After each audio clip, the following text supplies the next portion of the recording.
during this blessed period of Ramadan, Allah subhanahu wa ta'ala has said that He has chained up each and every one of the shayateen. The three things that Allah has done to make Ramadan easier. He has opened the gates of paradise, He has closed the doors of the fire of hell, He has chained up and locked up all of the shaitans. What does this hadith actually mean? Is it merely a symbolic gesture?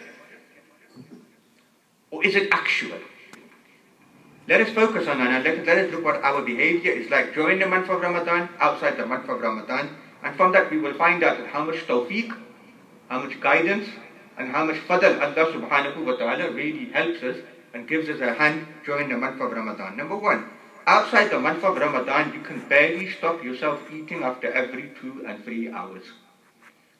Whether it's a small snack, whether it is a meal, that your digestive system is basically working 24 hours a day.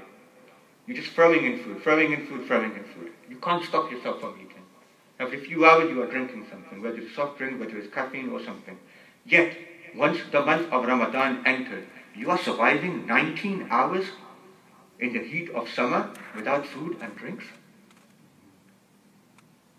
How is this possible now? Is it because suddenly we are given injections on the first of Ramadan medically that boost us up for this? Is it because suddenly we become a totally different person during the month of Ramadan physically? That we have an out-of-body experience that makes us into a second person? Absolutely not. You're the same person. You're the same individual. The only difference is now is that Allah subhanahu wa ta'ala's tawfiq and His rahmah is now descending upon you during the month of Ramadan. And that is why you can cope with 19 hours fast. And you think nothing of it. It is the breeze of Jannah. It is His fragrance that now is your nourishment. It is now quenching your thirst. This is the power that Allah subhanahu wa ta'ala gives during the month of Ramadan. Number two, another point to reflect upon. Outside Ramadan, how easy is it for you and I to recite the Holy Quran? How much do we recite? If we go on Hajj and Umrah, then certainly we carry the Quran with us. On a Thursday night Khatam, inshallah, we do these things, and we recite the Holy Quran. If there is a Khatam, if there is a bereavement in the family, then we will pick up the Quran. Yet during the month of Ramadan, is there a spare moment not spent with the Quran in your hands? With absolute ease, whereas throughout the 11th month, people barely manage to finish one Quran. In the month of Ramadan, people easily finish the recitation of the entire Quran. Sometimes they recite it 2 or 3 times. What is it? Is it suddenly that your eyesight is suddenly a bit more focused to recite the Quran during this month? Is it now that the Quran has been stapled to your hand and you have to and you are obliged to recite it now in the month of Ramadan? Absolutely not. It is the tawfiq of Allah subhanahu wa ta'ala. It is because the gates of hell now are shut. That your hands now are not accustomed to other wrong things. They are now accustomed to holding the Quran of Allah subhanahu wa ta'ala.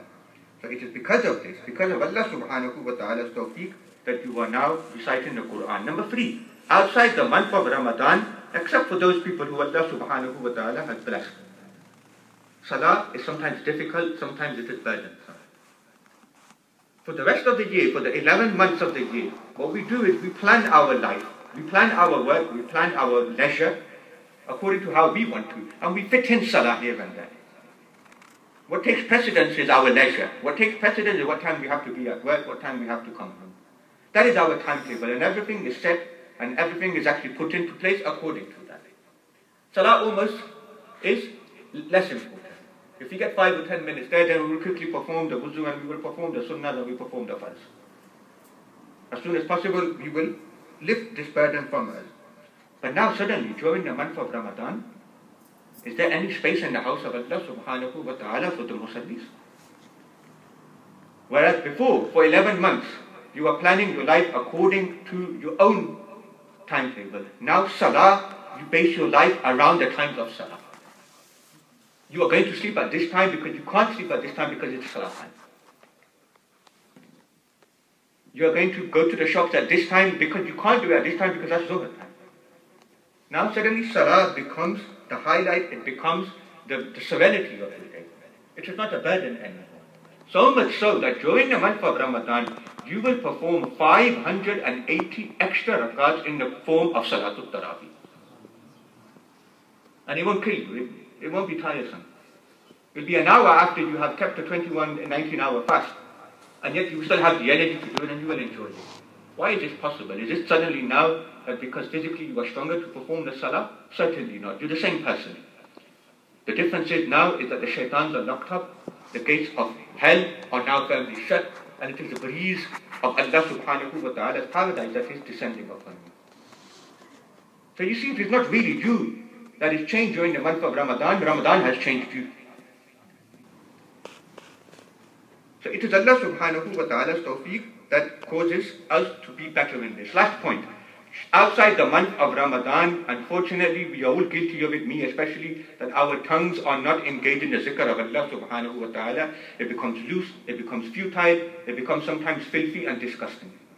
We backbite one another, we swear, we tell them. We do everything which takes us away from the zikr of Allah subhanahu wa ta'ala. What happens during the month of Ramadan now that our tongues are moist with the zikr of Allah and the salawat upon the best of all creations? Every time we think now, and every time we want to state our opinion, we wait a second and think, hang on, are we swearing? Are we backbiting? Are we saying something which in any way will negate the blessings of our fast? We haven't had a surgical procedure that just before the month of Ramadan we remove our tongue and replace it with a new one. It's the same tongue. The same tongue before Ramadan and during Ramadan, yet suddenly it is now moist with the zikr of Allah subhanahu wa ta'ala. How on earth has this happened? It is because now the fragrance and the breeze of Jannah is upon you. It is Allah subhanahu wa ta'ala's tawfiq. It is because the shaitans are locked up and they can't pull that ill thoughts into your mind. And upon this I will conclude. It is very, very important that in Islam what we say is that evil comes from two sources. Either it comes from the shaitan or it comes from yourself. If you're doing something wrong, then you can blame two people. Your own ego, or you can blame the devil who's causing you to do that. You scapegoat for you. This is for 11 months of the year. During the month of Ramadan now, you only have one person you can blame if you are still doing ill, and that is yourself. Why? Because the Prophet ﷺ clearly indicated that now the shaitans are locked up. How on earth are they causing waswasa in your heads now? It is you that is doing it.